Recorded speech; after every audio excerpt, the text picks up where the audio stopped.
Kecelakaan kerja. Kecelakaan akibat kerja. Kecelakaan akibat kerja. Good.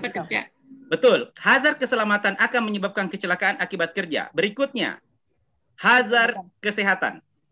Penyakit akibat kerja. Hazard kesehatan tadi bisa dibantu lagi teman-teman. Ada berapa hazard kesehatan? Sebelum lanjut videonya, silakan subscribe dulu dong.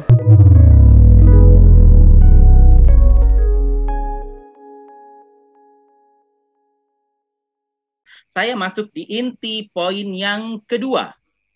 Oke, tadi sudah saya jelasin sedikit tentang inti pertama ya, identifikasi bahaya potensial. Sekarang saya masuk ke pencegahan. Tadi bisa diulang lagi teman-teman, pencegahan sebelum atau setelah?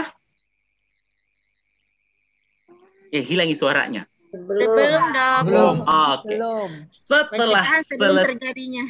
Oke, setelah selesai pelatihan K3 Pasyankes ini, saya harap seluruh peserta memiliki persepsi yang sama. Kita lihat bagaimana prinsip pencegahan.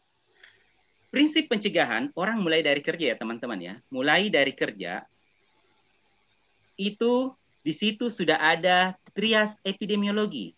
Seperti yang saya bilang tadi, belum terjadi penyakit ya. Awal kerja belum muncul penyakit. Ini belum ada penyakit. Belum ada ya.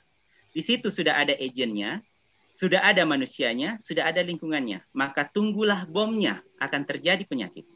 Masa mulai dari awal kerja sampai muncul penyakit disebut dengan nama masa inkubasi. Ya, biasa kita sering dengar inkubasi. Atau disebut dengan nama masa patogenesis. Nah, sekarang dia sudah kerja nih. Dia sudah kerja, akhirnya muncul penyakit. Masa setelah dia terkena penyakit disebut dengan nama masa patogenesis. Ya, saya mau mengajarkan apalagi sharing ya teman-teman ya. Bagaimana ceritanya mengenali tentang pencegahan ini. Ya. Oke, teman-teman tadi mengatakan bahwa pencegahan itu sebelum dan setelah munculnya penyakit. Bisa dibantu, sebelum munculnya penyakit. Bisa dibantu pencegahan sebelum penyakit seperti apa? Ayo. Pemakaian APD, Dok.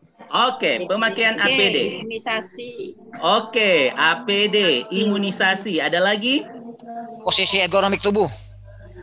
Oke, edukasi posisi. Oke, ada lagi? Intervensi terhadap lingkungan. Ya? Intervensi terhadap lingkungan. Kebersihan lingkungan. Oke, kebersihan lingkungan. Kebersihan lingkungan. Oke. Hanya itu teman-teman? Ingat teman-teman. Yang barusan teman-teman sebutkan, setuju sekali saya. Itu adalah pencegahan sebelum munculnya penyakit.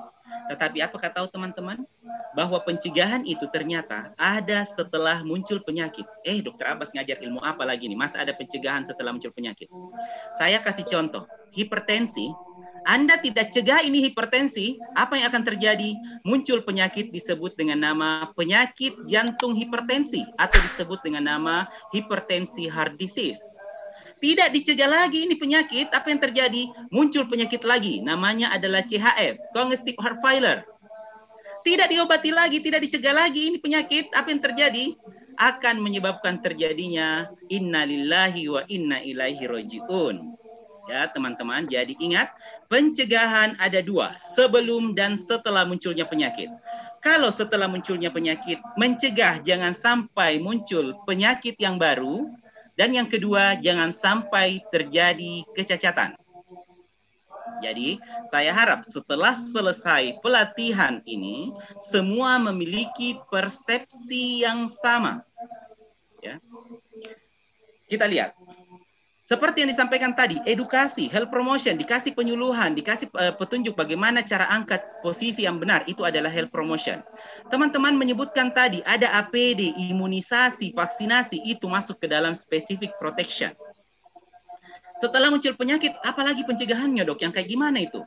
Pencegahan setelah muncul penyakit disebut dengan nama early diagnosis and prompt treatment, atau diagnosis dini dan pengobatan yang tepat. Bisa termasuk di dalamnya adalah medical check-up khusus atau berkala.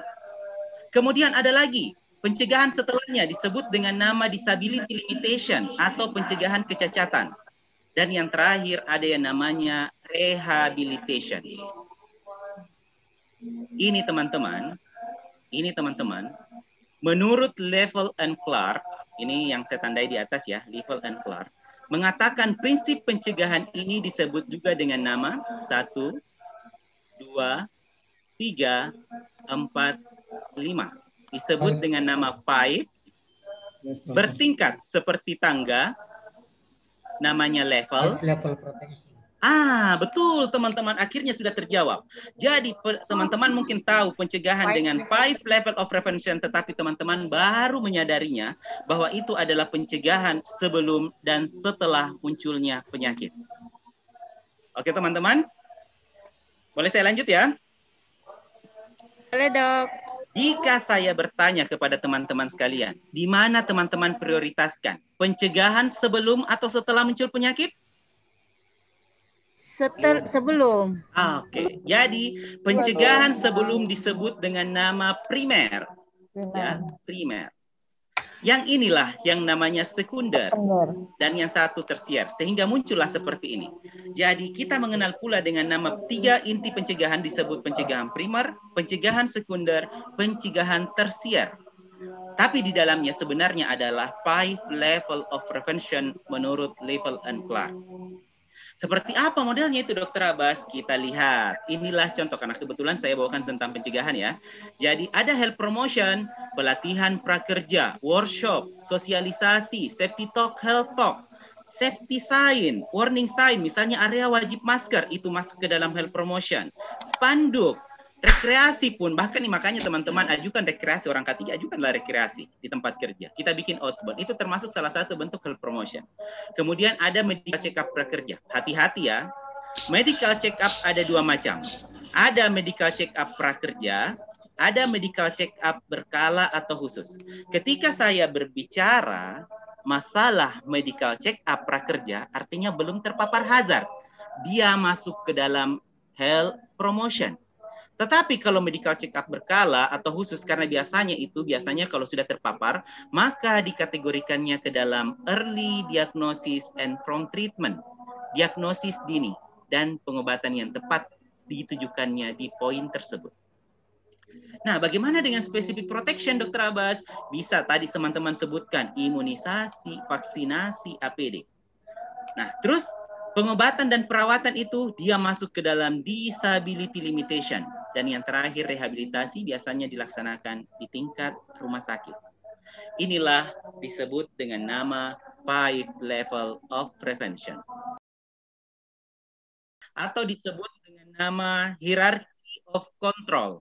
Yang diajarkan, tetapi sebenarnya banyak macamnya untuk promotif dan preventif.